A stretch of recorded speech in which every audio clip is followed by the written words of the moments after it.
last couple of weeks, really. I've been contemplating this service today, and I asked myself the greatest moment that I had, that I remember about my mother when she was living. She's in heaven today, and I wish she was here. But what was the greatest moment that I had in relationship with my mother?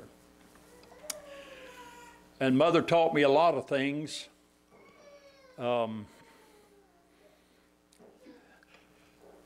She taught me not to sass back.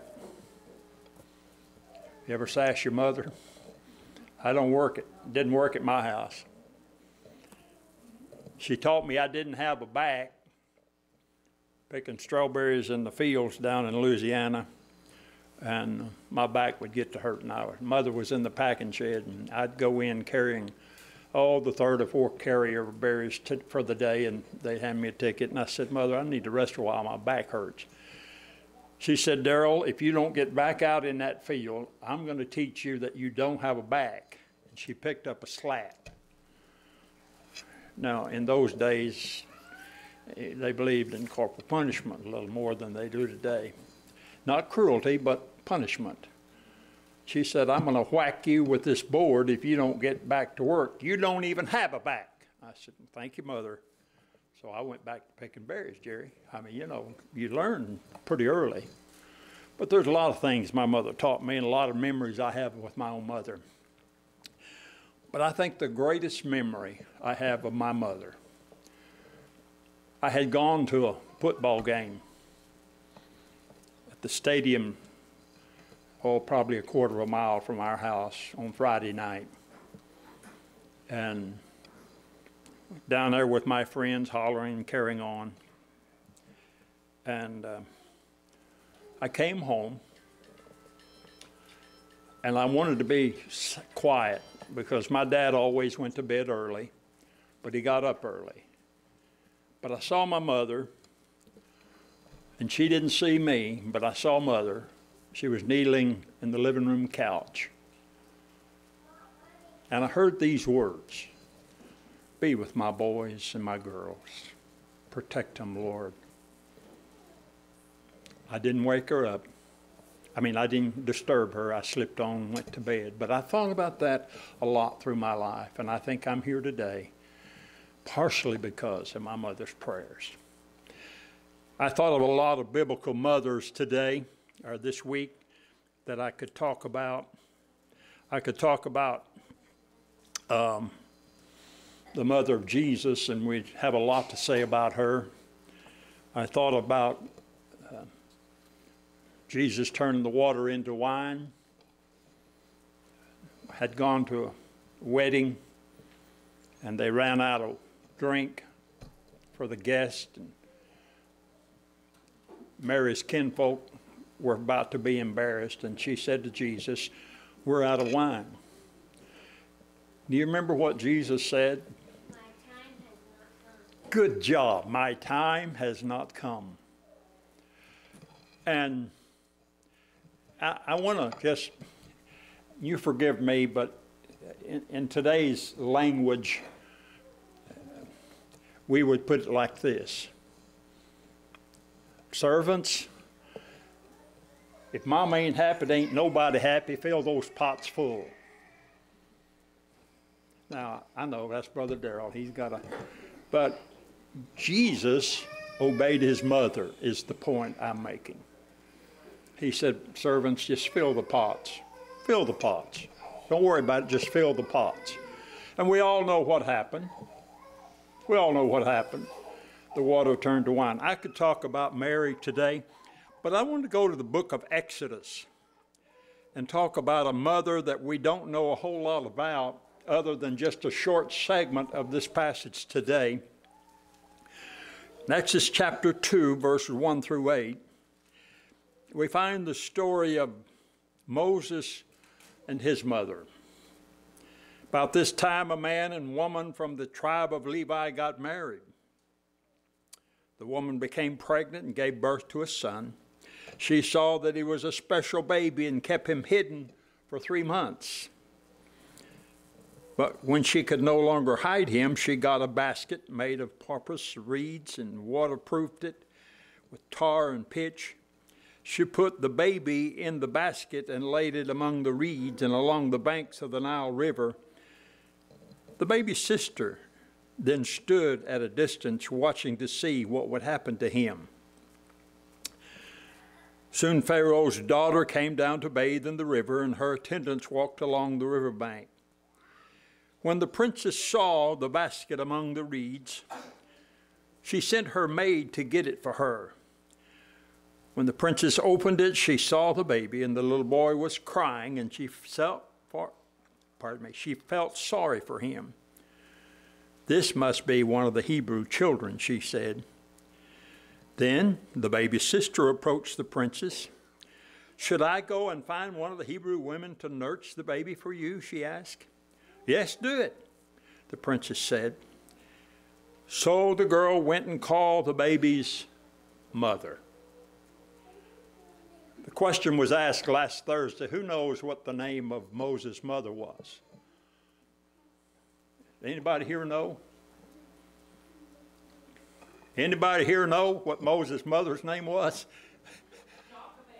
Thank you. I was beginning to wonder if anybody would catch on. I may have been the only one the other day that knew that. I want to look at Moses' mother, Jochebed, today as an example of motherhood. What made her so great? She was not great in the eyes of the world. She was not great as far as the children of Israel were concerned. She was just a mother. She was a godly mother.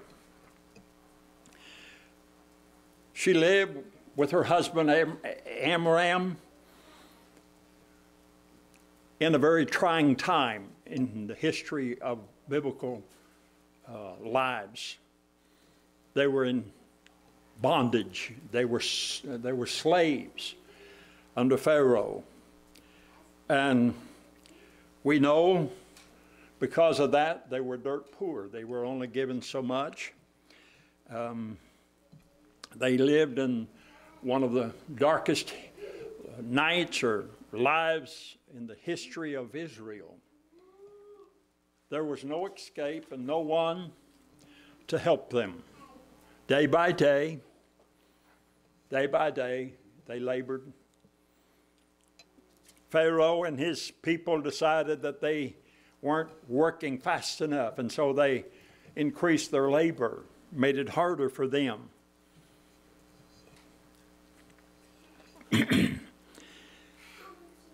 But the population of the Israelites were growing. And so they began killing off the children, or wanting to. Very difficult time when you know you're going to have a baby and yet the government says you can't have a baby. This happens in China all the time. They limit how many children you can have over there. And so the Egyptians decided, and I'm putting all of this into a nutshell, decided the way to do it was to have the midwives, when they were waiting on the women of Israel to have a child, and when the child came out, if it was a male, they were supposed to kill it. If it was a female, they were supposed to live. Aren't you girls glad you're still living today? I mean, you know. But there they were, a very trying time. The time came when Jochebed was to have a child, and it was a boy. The midwives refused to kill the babies, and that made Pharaoh mad. Putting on more pressure, went through the land to kill the babies, the boys. And Moses' mother decided, I'm not going to do it. I'm not going to turn him over to the world. And that's an expression. I'm not going to turn him over to Pharaoh's cruelty and meanness. I don't know how anyone could be so mean that they could kill a newborn baby. I really don't. Well, much less the abortion stuff today just turns my stomach. How can you take the life of a newborn in any circumstance? Conception, to me, is the time when a baby begins to be developed. Abortion is wrong no matter what state it's in. I believe that as a mother, there are times when you worry about your children, what's going to become of them. I know many mothers many times give up. I know a lady years ago who had children. One of them was born in prison. And she abandoned those babies and walked away from them because she didn't want to be bothered with them. And her aunt took them in and raised them. Hadn't been for the aunt, there's no telling where they'd be. Cruelty. Sin develops cruelty. So Jochebed kept Moses hid for days and days, and the pressure began to mount and began to grow, and as to what are we going to do? I'm sure she and her husband had long debates. And I think under divine wisdom of God, she decided that the thing to do was to build a basket and put him in the river. Now, I'm confident that Jochebed didn't know what would become of him. I did a little research. I got curious the other day. Did you know that the Nile River has crocodiles in it up to 16 foot long? I mean, by faith, she placed Moses in a basket. It takes a lot of faith to grow children, to raise children. Amen? A lot of faith. And there comes a time when you have to take your hand off and say, Lord, I've done all I can do. She waterproofed the basket, took her baby down to the Nile River, placed him in the basket. And the expression would be that she set him to sail wherever the basket would land. Not knowing, she didn't know that the princess would be bathing at that very hour. But let me tell you something this morning. God knew. She didn't know but what maybe it would be a crocodile's snack. But God knew. And there she was, praying. I'm confident praying for her baby. God, you have to take care of him. It's out of our hands now. Well, if you read the Bible very much, you know what happened. The princess came to bathe. And the princess, saw the basket and said, "What's that?" And I'm paraphrasing, "What's that?" And one of the maids said, "Let me get it." And a baby came. Now, what breaks a mother's heart more than crying? The Bible says Moses was crying, and that melted the heart of the princess. Step by step, God is developing his plan, and it's progressing. He has a purpose for what's happening here. Moses' sister had been watching, and when they got Moses up out of the river, and they decided, what are we going to do with it? And Moses' sister said, "Can I go get you a handmaiden from Israel that it can nurse the baby?" That's a good idea. So who does she get? Moses' mother. God has a plan and a purpose, mothers. God is working when you can't see what's happening. Jochebed only had a short time with her child. She made good use of her limited time. I saw a picture the other day of my children. And I looked at it and I looked at it. And I said, where has the years gone? They're all grown now and they all have their own families. We've got 11 grandchildren, and we got one graduating this year from high school. One's in college. I mean, it's the limited time that we have as parents. Mothers, you only have a limited time, because the time will come when they'll get out of the nest. Use the time you have to instill in your child, the best to your ability, the things of God. Use Bibles to teach your children. The world is not teaching your children godly things and principles. The schools are full of corruption. I mean, starting at Washington, D.C., they have torn up basic education, teaching things that are anti. And we have two teachers here this morning that I appreciate so very much, because they know what is right and wrong, but yet the government pushes pressure on them, and we need to pray for our teachers. Jochebed performed her duties in spite of her imperfections. Brother Darrell, how do you know she was imperfect? Well, because she was human. We all make mistakes. Mothers, you've made them. You probably continue to make them. But there's some basic things that we need to understand. God has called you into the life of your children. And let me just tell you this, not just from birth, but our children still ask for advice today, even though they're gone.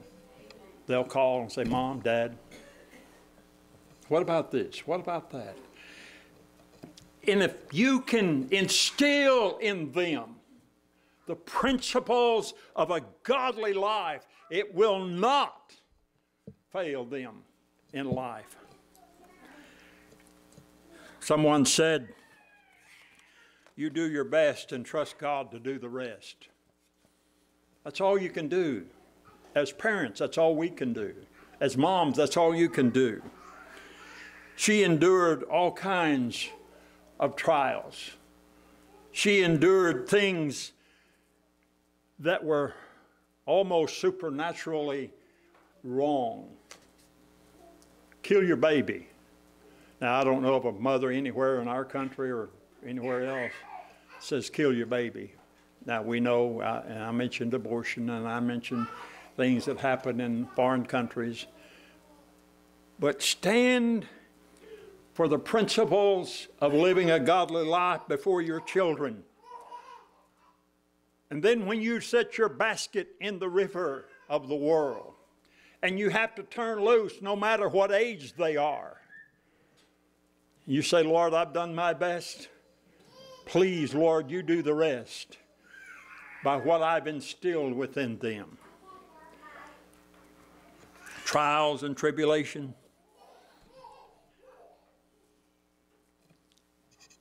God has promised never to leave us nor forsake us. Jochebed probably just hoped to save Moses' life, but God did more. He gave Moses education. He gave him the knowledge of the courts and experience in leading the people. Little did Jochebed know what God had in store for Moses to become a great leader in his world. Someone said, the hand that rocks the cradle, they say man is mighty, he governs land and sea. He weighs a mighty scepter, or lesser powers than he. But mightier power and stronger man from his throne has hurled. For the hand that rocks the cradle is the hand that rules the world. That's true. Mothers, you have such great, important jobs. I appreciate, back in these days, it seems like the mothers are having to work. But what time you spend with your children, make it profitable for their spiritual lives as much as physical lives. I read this week a story about a newborn conversation with God, and I want to share it with you this morning. A baby asked God, "They tell me you're sending me to earth tomorrow, but how am I going to live there being so small and helpless?" God said, "Your angel will be waiting for you and take care of you." The child further inquired, "But here in heaven, I don't have to do anything but sing and smile and be happy." God said, "Your angel will sing for you and will smile for you, and you will feel your angel's love and be very happy." Again, the child said, "But how am I going to be able to understand when people talk to me if I don't know the language?" God said, "Your angel will tell you the most beautiful and sweet chords you will ever hear, and with much patience and care, your angel will teach you how to speak." "Well, what am I going to do when I want to talk to you?" God said, Your angel will place your hands together and teach you how to pray." "Who will protect me?" God said. "Your angel will defend you, even if it means risking its life. But I will always be sad because I will not see you anymore." God said, "Your angel will always talk to you and about me and teach you the ways to come back to me, even though I am always next to you."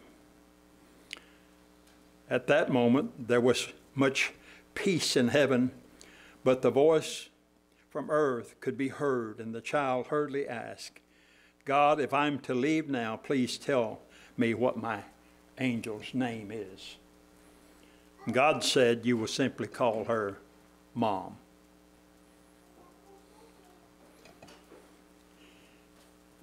Many of you mothers sitting here today, and I'm sure all of you, feel imperfect because you are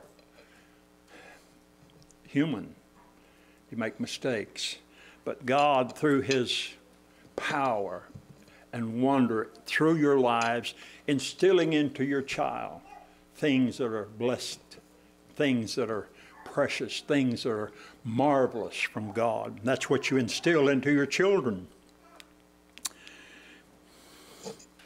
A mother said, "My little boy came to me into the kitchen this evening while I was fixing supper, and he handed me a piece of paper that he'd been writing on. And after wiping hands on my apron, I opened it and read it, and this is what it said. For mowing the lawn, $5. And for making my own bed this week, $1. And for going to the store, 50 cents. And playing with little brother while you went shopping, 25 cents. Taking out the trash, $1. Giving a good report card, $5. And for raking the lawn, $2. Total of $14.75. Well, I looked at the paper.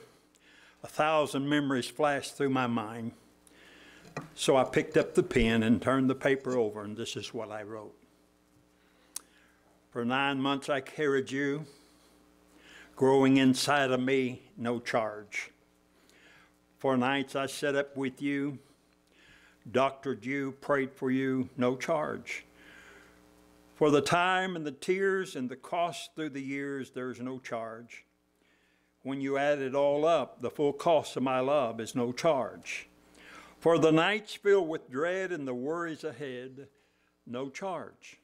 For advice and knowledge and the cost of your college, No charge. For toys and food and clothing and for wiping your nose, there is no charge, son.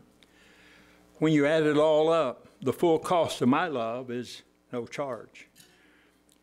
Well, when he finished reading, he had a great big tears in his eyes, and he looked up at me and said, Mom, I sure do love you. And then he took a pen, in great big letters, he said, paid in full. When you add it all up, the cost of real love is no charge. That's how you feel about your children. And so Jochebed did the best she could for her son while she had him. And we all know the story of Moses and what became of him. Became the leader of the tribe of Israel. And by the power of God, that little baby boy that was placed in the Nile River, unbeknownst to his mother what would become of him, now said to Pharaoh, let my people go. Amen. Little baby Moses, let my people go. Boy, he fought it. He fought it, he fought it, he fought it, and he fought it. All kind of plagues and trouble came to Pharaoh because he refused to let the people of Israel go. But Moses kept insisting. The little baby who was placed in the Nile River in a basket kept saying, let my people go. God had something special for that baby boy. But let me just tell you this morning, mothers, God has something special for your children. We don't know what it is. We may not ever hear about it, but God knows about every child. So, in closing, just let me say again, Happy Mother's Day. Let's stand together.